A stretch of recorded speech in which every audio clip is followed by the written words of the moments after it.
สบายดีลูกค้าทุกท่านเนาะเมื่อนี้ข้าพเจ้าสิมานำเสนอเกี่ยวกับรถ2ประตูของพวกเราเนาะซึ่งเป็นจักร 1.9 ที่เป็นรุ่นที่ประหยัดน้ำมันสุดๆเลยรุ่นนี้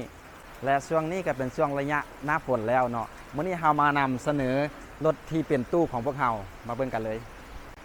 และตู้ตัวนี้เนาะเป็นตู้แห้งโลที่สามารถกันขี้เมี่ยงได้นะตัวนี้ถือว่าได้มาตรฐานจากบริษัทของพวกเราเลยส่วน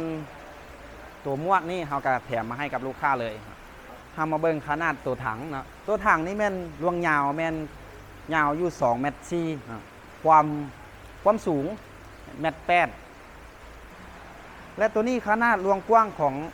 ตัวถังแม่น1 เมตร 8คือกันเดี๋ยวมาเบิ่งทางในน้ำกันเนาะ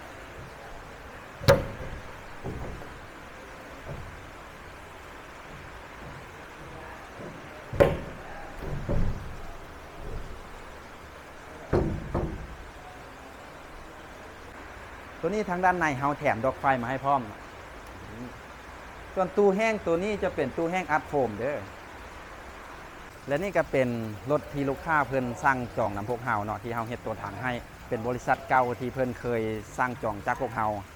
ไปก่อนหน้านี้แล้วแต่เพิ่นกลับมาซื้อคืนอีกและยังมีหลายๆบริษัทที่กำลังสั่งกับพวกเฮาอีกตื่มเนาะสำหรับลูกค้าท่านใดที่สนใจเฮ็ดตัวถังกับพวกเฮาเนาะแม่นสามารถเข้ามาเบิ่งมารวมกับพวกเฮาได้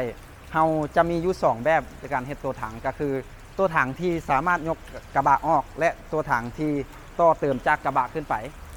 สนใจเข้ามาเบิ่งรถตัวจริงได้เนาะอยู่ที่ศูนย์อีซูลาวบริการตั้งอยู่บ้านหนองบึกเหนือเมืองศรีโคตรตะบองนครหลวงเวียงจันทน์หรือโทรสายด่วน1889ขอบใจ